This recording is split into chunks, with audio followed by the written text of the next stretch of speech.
overtime victory over the Philadelphia 76ers. I mean, it was a wild comeback victory. In fact, the ties for the largest comeback in franchise history. Down 25 points at one point in this game. To the Sixers. To the Sixers. That's right. 144. Embiid was playing though, right? He was not. No, he was not. What about Paul George? No, he's actually out for the season now. Yeah. So he could go back to his podcast P coming back. Okay. Was Maxey playing? No, Tyrese Maxey was not playing either. I don't know what he's up to. Man. Yeah. Houston legend. Yeah. Quentin Grimes. Dude. Decided to get out here and solidify his next paycheck with 46 points in this thing. Yeah. I mean, look, like I said, you were down 25 points at one point. I mean, this is the largest comeback from a deficit in the second half in franchise history, being down 25. There was various other instances in which this was like a special comeback for the Houston Rockets. But here, I would like to ask this question and pose it as this. Was that a scrappy victory, or was it an unflattering struggle? Because it seems like a lot of people are here for the scrappy victory on the YouTube. Again, Scrappy victory, huh? Somebody said, let's talk Rockets. What a hell of a game. Of course, Sean's most exciting of the year. Sean's going to raise his hand. Yeah, Sean is here for scrappy. I like the grit they showed. Grit. Oh, they God. showed grit and Grit. Yeah. What kind of metal they showed. I mean, they had to find a way to get themselves to overtime, and then they win it just a real scrappy. It's an unflattering struggle for me. I'll put it this way. Let's have a better day than I had a time going to sleep last night after watching that thing. I don't know what to think. Like seriously, I was infuriated. I felt like they got lucky. I was a little bit inspired by the way they played with the small lineup and came back. I was exhausted. It was awful. When was the moment where you just got upset with this game? Don't ask About me. 5 minutes in. Yeah, I was like, don't ask me. Y'all see the text. Yeah. I was mad at the start. About 5 minutes in. And to be fair, there was reason to be mad. They lost the first quarter 44-28. Yeah. They gave up 78 points in the first half. They checked out defensively. And see, that was all bad. I think I was fine once they, tied the game, took the lead and all that stuff. I got upset once. I think it was Tari Eason who just got thrown. I think he got fouled out. Yes. And then got a technical foul on the way out. That's right. That's what set me over. Take that with you. Add I'm that just bonus like, bro, technical. you out the game, man. Yeah. How's you caused your team points Because out he the wanted game? to talk at Quentin Grimes, who was talking at him. Yeah. That was one of the frustrating things for me. And I mentioned this in our text, which was very, very hopping last night. And I'll take responsibility because y'all was just chilling, and I was just sitting there throwing up text where y'all felt like y'all had to respond back. I appreciate you doing that. It was infuriating. No, by the time I got to the game, I'm like, all right, I see what's going on here. Them boys lost their heads. And that's one of the frustrating for me is just the idea that they could lose their head in a situation where they absolutely should be a lot better. But I mean, the first and foremost is just they did not look like they wanted to play in the first. That's half. it. That was the infuriating thing. I just they checked out. They weren't into the game, and people were like, oh, and in fact, we just got a text along these same lines. Well, the Sixers couldn't miss, dude. They shot 63% at one point in the first half. That's not they can't miss. That's Basketball horrible Lopez coming defense. through. Come on, Coach, what you got for me? That's horrible defense. You can't give up 63% should be what your center makes, around the rim. That might be Which, if I want to be a real jerk, I'll be having trouble making 63% from around the rim, but that's neither here nor there. You can say, they just couldn't miss. Why were they not missing anything? Wide open shots, lazy defense, not getting around screens, going over a screen when they should go under, going under a screen when they should go over, not closing in the corners, not closing at all in the lane. See, here's the thing. You talk about coaching, all right? So I'm not a great coach, but I play one. Oh, there you go. No. Back when I used to coach. How many times did you see the Sixers get to the lane and the Rockets defender was closing closer to the rim than closer to the player? Like when you close in the lane, you're supposed to go to the player. Yeah. Not let the player come to you. Otherwise, it's an easier shot. I mean, it was just so infuriating. But they won. So that's what I'm saying. Like I was just going back and forth. I don't know what to think of it. I thought it was a good at making the game and all that stuff. I just got a little frustrated with. It seemed like people was losing their minds a little bit. Yeah. Where I'm like, man, y'all got to focus, man, because once you get in the playoffs, you can't do that type of stuff. Yeah. Otherwise, the series is over. Right. I mean, it's interesting to see kind of the gamut of folks here on the text line. I mean, early on, we're like, hey, they're looking at the idea of 8-3-2. Don't blame the Rockets. The NBA, they were hitting every shot, right? They're going to the make or miss league level of this. And from the 8-3-2, Lopez, they hit 15 threes in the first half. Yes. Basically but yes, I don't think I understand that. I don't think that's one of those things where you go, well, make or miss league, because what Lopez is talking about there, I completely agree, is you were allowing them to have all those shots. Now, of course, like, again, 78 points doesn't happen by accident in this league, and I don't think you can just write that off. Like, yes, they were shooting at an above average rate for themselves and for pretty much any team in the league, but that does not happen in a vacuum. And one of the things, and I will actually put this man out by name, because I also have a lot of praise for him over the last couple of weeks, over the last month or so. Jaylen Green really frustrated me in this game, and it's because he's been so much better as a player. Now, I will start this by mentioning he tweaked his ankle early in this game, and you could see him grimacing, and I could tell that was something that was stopping him. But I don't know if this was the reason why. He shut off a lot of times. Like, I'm talking about not keeping assignment, blow-bys consistently straight by him, and not closing out well. I thought that was, for him in particular, especially as a dude who had to be a leader in this game, and being a lot of a creator at points in this game, which he did fairly well. 13 assists in this one. Like, I think that with all of that, the thing that frustrated me the most is, like, it's the effort, it's the attention to detail, it's the focus that this team loses at times. And that's been the frustration for me, because that has been the calling card for the team. That is what Ime Udoka has set as the standard and set as the identity for this team. Is, look, we may not be the best shooters on volume or on efficiency. We may not even we may not necessarily be the tallest in all these aspects. And, we may not have the best player necessarily. But one thing we're gonna do, we're gonna outwork you when it comes to rebounds. We're gonna defend our keisters off. Well, that's and those are things that they did not do all that well. Now, they did rebound. Don't get me wrong. They did rebound in this game, but the defense was not. And it wasn't just we're getting beat. And even if it was, like, if you're getting beat by, and again, all credit to Quentin Marshall Grimes. He shouldn't be straight line driving past you guys. Exactly. Like, you should not. They should not be swinging the ball better than you swing the ball on offense. They should not look like the better offense when they're starting. Are you familiar with a Justin Edwards? Yeah, exactly. Do you know what a Jared Butler is?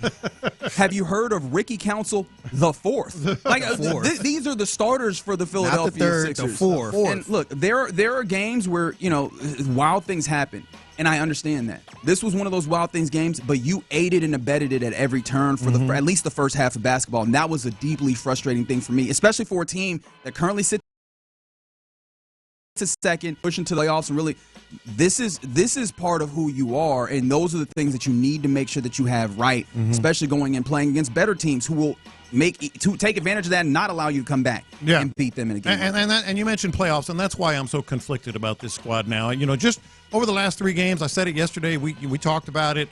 I was feeling pretty good about how they were kind of finding themselves a template, a path to how they can win games.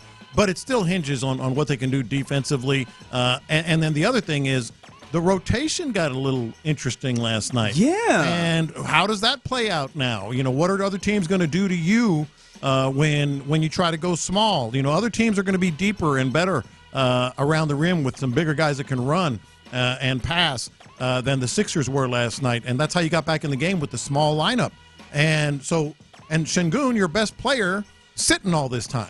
Şengün goes out about midway through the third quarter and does not play again till the very last play in regulation. In fact, that play, which I want to talk about that here because we've been hard. We've been very hard. I won't go this far, though, from the 281 where they say Rockets are frauds. Yeah, I'm not doing all of that. But I will bring this up. When it came time, after you have Jabari Smith Jr. deciding to be like an aggressor and a really good player that I need to remember to come back to, because I got to give Bari his praise. I thought he was incredible, and we'll circle back around to that. You get to a point where you are down 3 points at the free throw line. You make the first. first, and like you missed the second because you're down. You're down 2. There's not enough time. 3 seconds. 3 seconds on the clock. Jabari Smith Jr. at the free throw line. This happens. Here's the miss. There's the putback. 131. Timeout Philly. 3.5 to go. Double big for life. It worked. They got the offensive rebound. The only time in this game, mind you, where you had the double big lineup was you brought in Alperin and your guy. Let me tell you something. Steven Adams. Steven Adams to get rebounds. Really made that play. If you go back and look at the replay, I would encourage people to do it. He hooked one dude that was closer to the rim under his arm and pushed the other guy. He took 2 players. Wait, are you accusing him? No. Of holding? No, it was perfect. It was beautiful. Like he is fast becoming just like, I love that guy. I mean, he took 2 players out, created the space for Şengün to just tap it back in with both hands. Both those guys were huge. That was an enormous play by both of them. Yeah, let's hear Jabari Smith Jr. talking about how that play came together.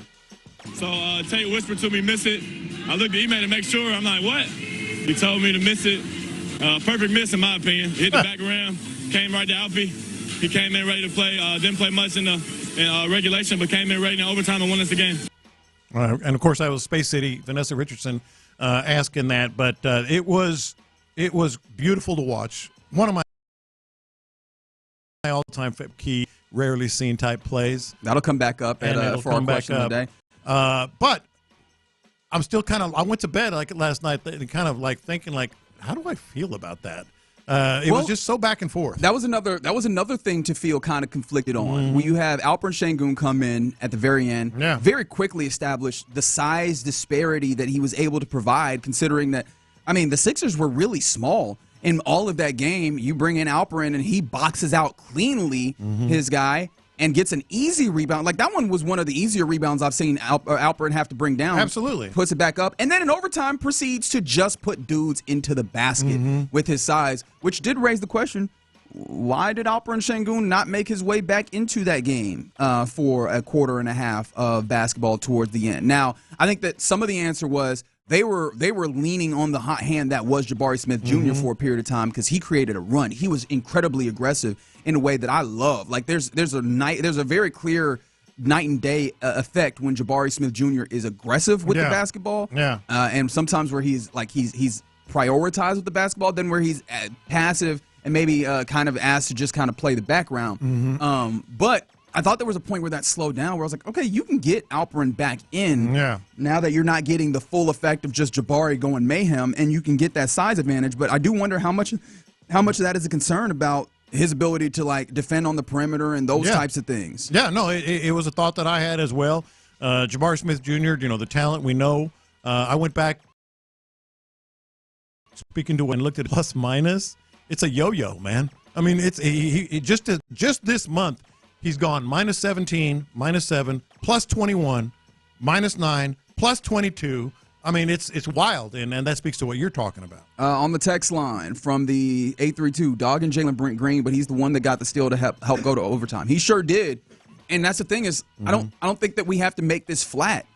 Jaylen Green in that game had some really phenomenal things. I think one of the things that I've really enjoyed about watching Jaylen over the last few weeks at least, and maybe dating it back a little further, you're seeing his blinders come off as a guard. He came into this league as a scorer. And you can still see it within him. His ability to get to the rack is kind of incredible. His ability to kind of knock down tough shots is continuing to grow even. And you're seeing him find a little bit more of that peripheral vision when he gets downhill, knowing I am collapsing the defense. I can kick this out. And you saw that in this game. There was, again, evidenced by 13 assists. You don't have to go very far to see that.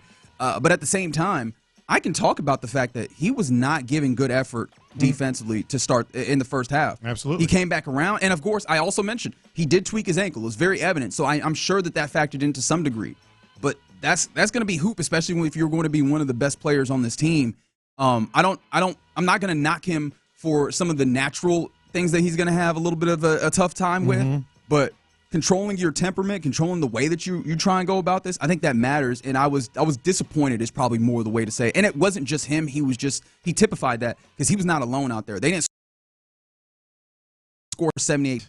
That was the thing that was disappointing. I feel like the good things in this game, which I want to continue talking about, because the Rockets get a win. They go to 7-0 on this stretch of games that they needed to win without Amen Thompson, who a lot of people are looking at as one of, if not the best player on this team, right? Like they did some really good things in this stretch. But I feel like the good things are things that the grittiness, the scrappiness, they're things that we've started to already establish for this team. The downsides here, those are the ones that I'm like, you can't carry those forward. Like those can't stick with you. Yeah. And those are more concerning. Those weigh a little heavier with me than a grittiness that we already knew of this team that they'd established over months on this season thus far. All right, you're in the loop right here on Sports Radio 610. They said, Reggie, he's also getting double team most games when you're talking about Jabari. Or not Jabari, rather. Are we talking Alper in there? Jaylen? Or are we talking Jaylen? Yeah. Or trapped off the pick and roll? Is that Jaylen Green? Yeah, I think that there's absolutely credit to be given there, and he's finding ways to navigate those things. But I'm not going to pull punches here for him, because I think that these are places where clear, like, and I don't even know if that's a growth proposition. That's just one of those, you got to remain locked in, man. Yeah. Like, if you want to win games, these are the things that really great players do. And if he has the capability of being a great player, those are the things you have to lock in on, especially against a team that had no business being in the game. But at the very least, you could say, got the dub. Right. You got the dub, right? The negative things showed, and those are things that they still need to address. But I'd rather you have to address those with the W in this instance than with the L. All right, you're in the loop right here on Sports Radio 6.